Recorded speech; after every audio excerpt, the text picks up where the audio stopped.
Hi friends, welcome back to my channel. ಇವತ್ತೊಂದು special recipe. Patties ಅಂದರೆ ಎಲ್ರಿಗೂ ಇಷ್ಟ ಆಗುತ್ತೆ, ಆದರೆ ಹೋಗಿ ಬೇಕ್ರಿಲಿ ತಂದು ತಿನ್ನೋದಕ್ಕಿಂತ ಬೆಟರ್ ನಾವು ಈ ರೀತಿಯಾಗಿ ಮನೆಯಲ್ಲಿ ಮಾಡೋದು. ಕೆಲವೊಂದು ಸಲ ಡಿಫ್ರೆಂಟಾಗಿ ಏನಾದರೂ ತಿನ್ನಬೇಕು ಅಂತ ಅನಿಸುತ್ತೆ, ಆದರೆ ಈ ರೀತಿಯಾಗಿ ಮನೆಯಲ್ಲೇ ಮಾಡಿದ್ದೀನಿ ನೋಡಿ. ಎಷ್ಟು ಕ್ರಿಸ್ಪಿಯಾಗಿದೆ. ಇದನ್ನು ನಾನು ತುಂಬ ಹೆಲ್ದಿಗೆ ಅಂದರೆ ಮೈದಾನ ಯೂಸ್ ಮಾಡ್ತಾ ಇಲ್ಲ ನೋಡಿರಿ, ಎಷ್ಟು ಕ್ರಿಸ್ಪಿಯಾಗಿದೆ ಅಲ್ವಾ. ಸೊ ಹಾಗಾಗಿ ಈ ರೀತಿಯಾಗಿ ನೀವು ಮಾಡಿದ್ದೀನಿ. ಇದನ್ನು ಗೋಧಿ ಹಿಟ್ಟಿನಿಂದ ನಾನು ಮಾಡ್ತಾ ಇದ್ದೀನಿ. ಬನ್ನಿ ಯಾವ ರೀತಿ ಮಾಡೋದು ಅಂತ ನೋಡೋಣ. ಇಲ್ಲಿ ಒಂದು ಪಾತ್ರೆಯಲ್ಲಿ ನಾನು 1 ಕಪ್ಪಷ್ಟು ನಾನು ಗೋಧಿ ಹಿಟ್ಟನ್ನು ತೊಗೊಂಡಿದ್ದೀನಿ. ನೀವು ಮೈದಾ ಹಿಟ್ಟು ಕೂಡ ಯೂಸ್ ಮಾಡ್ಬೋದು, ಬೆಟರ್ ಗೋಧಿ ಹಿಟ್ಟು ತೊಗೊಳ್ಳೋದು. ರುಚಿಗೆ ತಕ್ಕಷ್ಟು ಉಪ್ಪು, ಸಾಲ್ಟ್ ಹಾಕೋಬೇಕು. ಅರ್ಧ ಟೀ ಸ್ಪೂನಷ್ಟು ಅಜ್ವಾಯಿನ್ ಈ ರೀತಿ ಕೈಯಲ್ಲಿ ತಿಕ್ಬಿಟ್ಟು ಹಾಕೋಬೇಕು.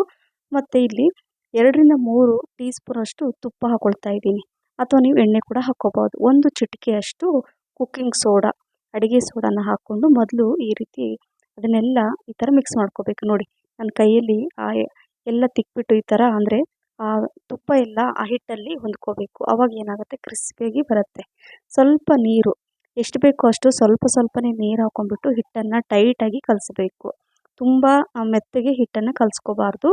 ಈಗ ಈ ಥರ ಕಲಸಿದ ನಂತರ 1 ಟೀ ಸ್ಪೂನಷ್ಟು ತುಪ್ಪನ ಹಾಕಿ ಮತ್ತೆ ಇನ್ನೊಂದ್ಸಲ ಈ ರೀತಿಯಾಗಿ ಕರೆಕ್ಟಾಗಿ ಇದನ್ನು ನೋಡಿ, ಈ ರೀತಿಯಾಗಿ ಹಿಟ್ಟು ಕರೆಕ್ಟಾಗಿ ಪರ್ಫೆಕ್ಟಾಗಿ ಹಿಟ್ಟು ಕಲಿಸ್ಕೊಂಡ್ರೆ ಎಲ್ಲೂ ಫೇಲ್ ಆಗಲ್ಲ, ತುಂಬ ಚೆನ್ನಾಗಿ ಕ್ರಿಸ್ಪಿಯಾಗಿ ಬರುತ್ತೆ.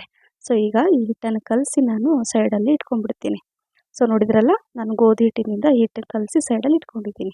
ಸೊ ಈಗ ಇದಕ್ಕೆ ಸ್ಟಫಿಂಗಿಗೆ ಒಳಗಡೆ ನಾನು ಹೇಳಿದ್ದಲ್ಲ ಪ್ಯಾಟೀಸ್, ಸೊ ಅದಕ್ಕೆ ತುಂಬ ಸಿಂಪಲ್ ಆದ ಒಂದು ಈಗ ಇದು ಮಾಡ್ತಾಯಿದ್ದೀನಿ ಇದರಲ್ಲಿ. ಸೊ ಬನ್ನಿ ಯಾವ ರೀತಿ ಮಾಡೋದು ಅಂತ ಈಗ ನೋಡೋಣ. ಇಲ್ಲಿ ಒಂದು ಪ್ಯಾನ್ ಇಟ್ಟಿದ್ದೀನಿ, ಹಂಗೆ ಗ್ಯಾಸ್ ಕೂಡ ಆನ್ ಮಾಡಿಟ್ಕೊಂಡು ಇಲ್ಲಿ ನಾನು ಒಂದು 4 ಈರುಳ್ಳಿ, ಸ್ವಲ್ಪ ದೊಡ್ಡ ಗಾತ್ರದ ಈರುಳ್ಳಿ ತೊಗೊಂಡು ನೀಟಾಗಿ ತೊಳೆದು ಹೆಚ್ಚಿಟ್ಕೊಂಡಿದ್ದೀನಿ. ಹಾಗೆ ಹಸಿಮೆಣಸಿನ್ಕಾಯಿ ಕೂಡ ಹೆಚ್ಚಿಟ್ಕೊಂಡಿದ್ದೀನಿ.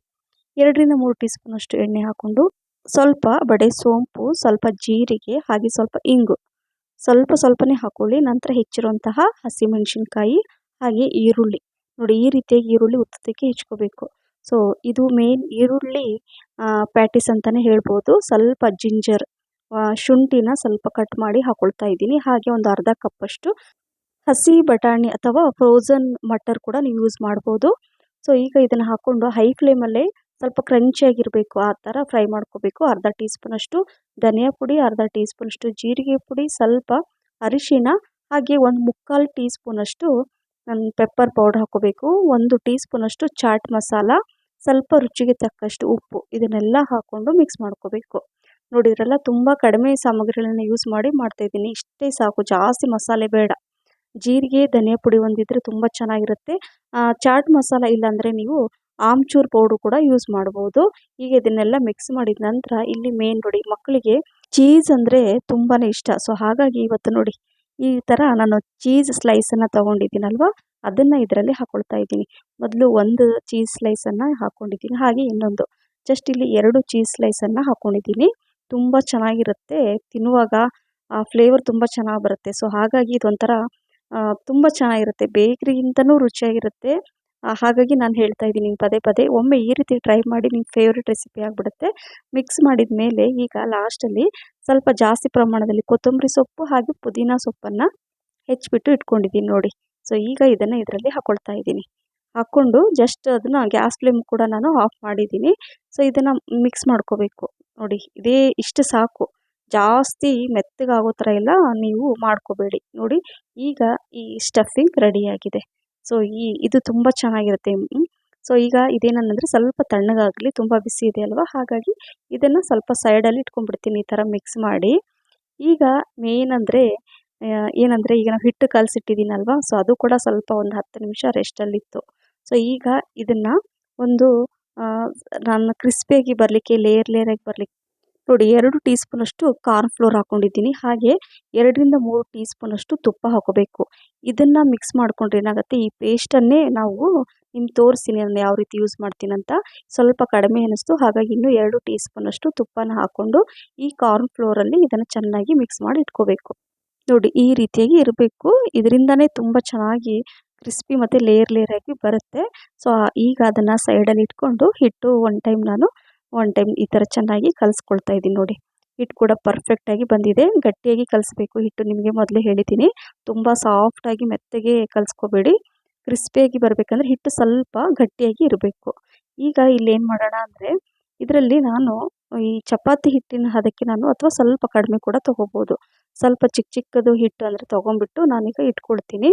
ಇಲ್ಲಿ ಏನಂದರೆ ಈ ಚಪಾತಿ ಎಲ್ಲ ಹೇಗೆ ಉದ್ದುತ್ತೀವಲ್ಲ ಅದೇ ರೀತಿಯಾಗಿ ಉದ್ದಬೇಕು. ನಿಮಗೆ ತೋರಿಸ್ತೀನಿ. ಆದರೆ ಸ್ವಲ್ಪ ಡಿಫ್ರೆಂಟಾಗಿ ಅದು ನಾವು ಯಾವ ರೀತಿ ಪ್ಯಾಟೀಸ್ ಮಾಡಬೇಕು ಅನ್ನೋದನ್ನು ತೋರಿಸ್ತೀನಿ. ಅದೇ ಮೇನ್ ಇರೋದೀಗ ಇಲ್ಲಿ.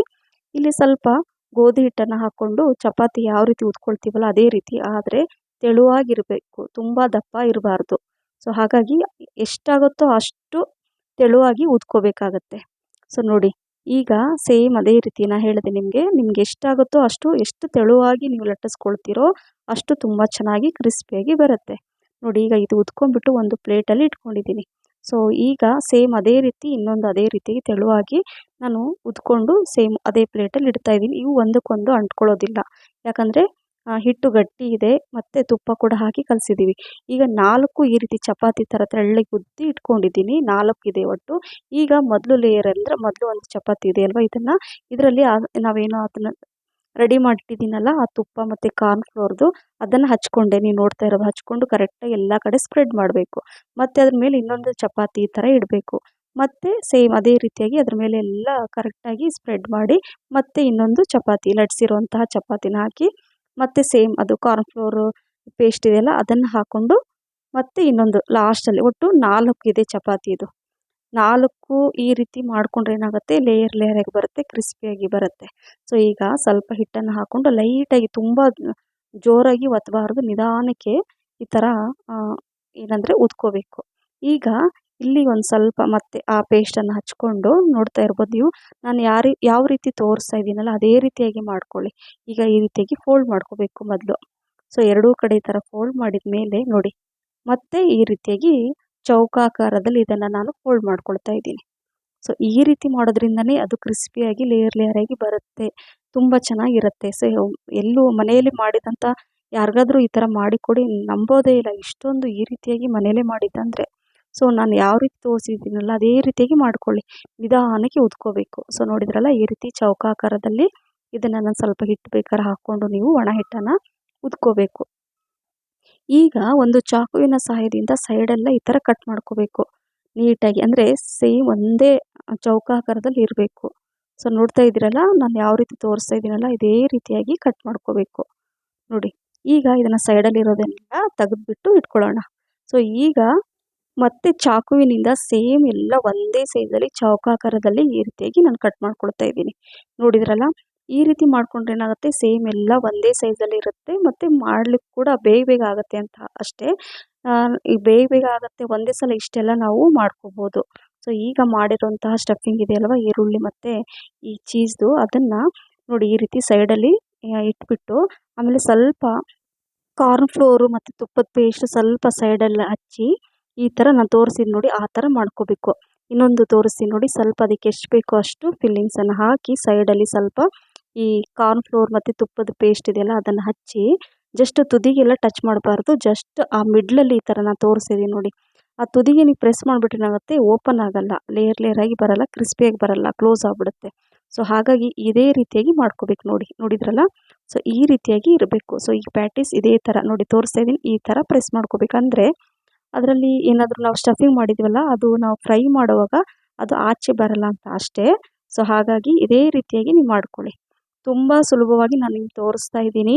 ಹೊರಗಡೆ ಬೇಕ್ರಿಯಲ್ಲಿ ಸ್ಟ್ರೀಟ್ ಸೈಡಲ್ಲೆಲ್ಲ ತಿಂತಿರ್ತೀರ, ಯಾವುದ್ಯಾವುದೋ ಎಣ್ಣೆಯಲ್ಲಿ ಫ್ರೈ ಮಾಡಿ ಕೊಟ್ಟಿರ್ತಾರೆ, ತಿಂದ್ಬಿಟ್ಟು ಹೆಲ್ತ್ ಹಾಳು ಮಾಡ್ಕೊಳ್ಳೋದಕ್ಕಿಂತ ಬೆಟರ್ ನಾವು ಈ ರೀತಿಯಾಗಿ ಕೆಲವೊಂದು ಸಲ ಫ್ರೀ ಟೈಮ್ ಇದ್ದಾಗ ನೀವು ಈ ರೀತಿಯಾಗಿ ಸ್ವಲ್ಪ ಸ್ಪೆಷಲಾಗಿ ಮಾಡಿ ತಿಂದು ನಾವು ಕೂಡ ಖುಷಿಯಾಗಿರ್ಬೋದು ಎಲ್ಲರೂ ಅಲ್ವಾ. ಸೊ ಹಾಗಾಗಿ ನಾನು ನಿಮಗೆ ಹೇಳ್ತಾ ಇದ್ದೀನಿ. ಸೊ ನೋಡಿದ್ರಲ್ಲ, ಎಲ್ಲ ಇದೇ ರೀತಿಯಾಗಿ ಮಾಡಿಕೊಂಡು ಈಗ ಇಟ್ಕೊಳ್ತಾ ಇದ್ದೀನಿ. ಅಕಸ್ಮಾತ್ ಇನ್ನೂ ಸ್ವಲ್ಪ ದೊಡ್ಡ ಸೈಜಲ್ಲಿ ಬೇಕು ಅಂದರೆ ನೋಡಿ, ಈ ಚಪಾತಿ ಇದರಿಂದ ಅಂದರೆ ಲಟ್ಟಣಿಗೆಯಿಂದ ಲೈಟಾಗಿ ನೀವು ಈ ಥರ ನಾನು ತೋರಿಸ್ತಾ ಇದ್ದೀನಲ್ಲ ಆ ರೀತಿ ಸ್ವಲ್ಪ ಉದ್ಕೊಳ್ಳಿ. ಉದ್ಕೊಂಡು ಬೇಕಾದರೆ ನಿಮ್ಗೆ ಎಷ್ಟು ಸ್ವಲ್ಪ ದೊಡ್ಡ ಸೈಜಲ್ಲಿ ಕೂಡ ಮಾಡ್ಕೋಬೋದು. ಸೊ ಈಗ ಕಾದಿರೋ ಎಣ್ಣೆಯಲ್ಲೇ ಸೊ ನೋಡಿ, ಮೀಡಿಯಮ್ ಅಥವಾ ಹೈ ಫ್ಲೇಮಲ್ಲೇ ಮಾಡ್ಕೋಬಾರ್ದು, ಇದನ್ನು ಸ್ವಲ್ಪ ಲೋ ಫ್ಲೇಮಲ್ಲೇ ನಿಧಾನಕ್ಕೆ ಫ್ರೈ ಮಾಡ್ಕೋಬೇಕು. ಹೈ ಫ್ಲೇಮಲ್ಲಿ ಮಾಡ್ಕೊಂಬಿಟ್ರೆ ಅಷ್ಟು ಕ್ರಿಸ್ಪಿಯಾಗಿ ಬರಲ್ಲ, ಫ್ರೈ ಏನೋ ಆಗುತ್ತೆ ಬಟ್ ಒಳಗಡೆ ಹಸಿ ಹಸಿಯಾಗಿರುತ್ತೆ. ಹಾಗಾಗಿ ಲೋ ಫ್ಲೇಮಲ್ಲೇ ಇದನ್ನು ನಿಧಾನಕ್ಕೆ ಫ್ರೈ ಮಾಡ್ಕೋಬೇಕು. ಈ ರೀತಿಯಾಗಿ ಕಲರ್ ಚೇಂಜ್ ಆಗಬೇಕು, ಆವಾಗ ಕ್ರಿಸ್ಪಿಯಾಗಿ ಬರುತ್ತೆ. ಸೊ ಇದೇ ರೀತಿಯಾಗಿ ನೋಡಿ ನಾನೆಲ್ಲ ಪ್ಯಾಟೀಸನ್ನು ನಾನು ಫ್ರೈ ಮಾಡಿ ಇಟ್ಕೊಡ್ತಾ ಇದ್ದೀನಿ. ಕೆಲವ್ರಿಗೆ ಇದು ತುಂಬ ಕಷ್ಟ ಅಂದರೆ ಇನ್ನೊಂದು ವಿಧಾನದಲ್ಲಿ ತೋರಿಸ್ತೀನಿ ನೋಡಿ. ಸೇಮ್ ಈಗ ಪೂರಿ ಹಿಟ್ಟಿನಷ್ಟು ಹಿಟ್ಟು ತೊಗೊಂಡು ಈ ರೀತಿ ಸ್ವಲ್ಪ ದೊಡ್ಡದಾಗಿ ಪೂರಿ ಥರ ಉದ್ಕೊಂಡು ಈಗ ಸೈಡಲ್ಲಿ 1 ಸ್ಪೂನಷ್ಟು ಆ ಸ್ಟಫಿಂಗನ್ನು ಹಾಕಿ ಕಾರ್ನ್ ಫ್ಲೋರ್ ಮತ್ತು ತುಪ್ಪದ ಅದು ಪೇಸ್ಟನ್ನು ಹಚ್ಕೊಂಡು ನೋಡಿ ಈ ರೀತಿಯಾಗಿ ಕೂಡ ನೀವು ಮಾಡ್ಕೋಬೋದು. ಇದು ಕೂಡ ನಿಮಗೆ ಈಸಿ ಆಗಬಹುದು. ಬಟ್ ಅದು ತುಂಬಾ ಒಂಥರ ಬೇಕ್ರಿಯಲ್ಲಿ ಸಿಗುತ್ತಲ್ಲ ಆ ಪ್ಯಾಟೀಸ್ ಅದೇ ರೀತಿಯಾಗಿ ಅದು ಕಾಣಿಸುತ್ತೆ. ಸೊ ಹಾಗಾಗಿ ನಿಮ್ಗೆ ಯಾವ್ದು ಇಷ್ಟನೋ ಆ ರೀತಿ ನೀವು ಮಾಡ್ಕೋಬೋದು. ನೋಡಿ 2 ವಿಧಾನದಲ್ಲಿ ತೋರಿಸಿದ್ದೀನಿ. ಆದರೆ ಇದು ನಾನು ಫಸ್ಟು ವಿಧಾನ ತೋರಿಸಿದ್ನಲ್ಲ ಅದು ತುಂಬ ಚೆನ್ನಾಗಿ ಬರುತ್ತೆ. ಸೊ ಹಾಗಾಗಿ ನಿಮ್ಗೆ ಯಾವ್ದು ಈಸಿ ಅನಿಸುತ್ತೋ ಆ ರೀತಿಯಾಗಿ ನೀವು ಕೂಡ ಮಾಡ್ಕೋಬೋದು. ನೋಡಿ ಎಷ್ಟು ಚೆನ್ನಾಗಿ ಕಾಣಿಸ್ತಾ ಇದೆ, ತುಂಬ ಚೆನ್ನಾಗಿ ಬಂದಿದೆ, ಕಲರ್ ಕೂಡ ತುಂಬ ಚೆನ್ನಾಗಿ ಬಂದಿದೆ. ಮತ್ತು ಕೆಲವರು ಅಂದರೆ ಬೇಕ್ರಿಯಲ್ಲಿ ಮೈದಾ ಹಿಟ್ಟಿನಿಂದ ಮಾಡ್ತಾರೆ ಅಲ್ವಾ. ಸೊ ಹಾಗಾಗಿ ಕೆಲವೊಂದು ಸಲ ಮೈದಾ ಹಿಟ್ಟು ಬೇಕಂದರೆ ನೀವು ಯೂಸ್ ಕೂಡ ಮಾಡ್ಬೋದು. ನೋಡಿ ಇದು ಆಮೇಲೆ ನೀವು ಮಾಡಿ ತೋರಿಸಿದೆ ನೋಡಿ ಈಸಿ ಮೆಥಡು. ಅದು ಕೂಡ ನಾನು ಫ್ರೈ ಮಾಡಿ ಇಟ್ಕೊಂಡಿದ್ದೀನಿ. ನಿಮ್ಗೆ ಬೇಕಾಗಿರುವ ಸಾಸಿಂದ ಕೂಡ ತಿನ್ಬೋದು ಅಥವಾ ಹಾಗೆ ಟೀ ಕಾಫಿ ಜೊತೆ ಕೂಡ ನೀವು ಹಾಗೆ ತಿನ್ಬೋದು. ಸೊ ಹಾಗಾಗಿ ನೋಡಿ ಎಷ್ಟು ಕ್ರಿಸ್ಪಿಯಾಗಿದೆ, ತುಂಬ ಚೆನ್ನಾಗಿ ಬಂದಿದೆ ಫ್ರೆಂಡ್ಸ್. ರಿಯಲಿ ಇದು ಮನೆಯಲ್ಲೇ ಮಾಡಿದ್ದೀವಿ ಅಂದರೆ ಯಾರಿಗೂ ನಂಬಿಕೆನೇ ಬರಲ್ಲ, ಅಷ್ಟೊಂದು ಚೆನ್ನಾಗಿ ಬಂದಿದೆ. ಮಿಸ್ ಮಾಡದೆ ಈ ರೆಸಿಪಿನ ಟ್ರೈ ಮಾಡಿ, ಖಂಡಿತವಾಗ್ಲೂ ಇಷ್ಟ ಆಗುತ್ತೆ. ಈ ರೆಸಿಪಿ ನಿಮಗೆ ಇಷ್ಟ ಆಗಿದ್ರೆ ಲೈಕ್, ಶೇರ್, ಕಮೆಂಟ್ಸ್ ಮತ್ತು ಸಬ್ಸ್ಕ್ರೈಬ್ ಮಾಡಿ. Thank you for watching. Bye.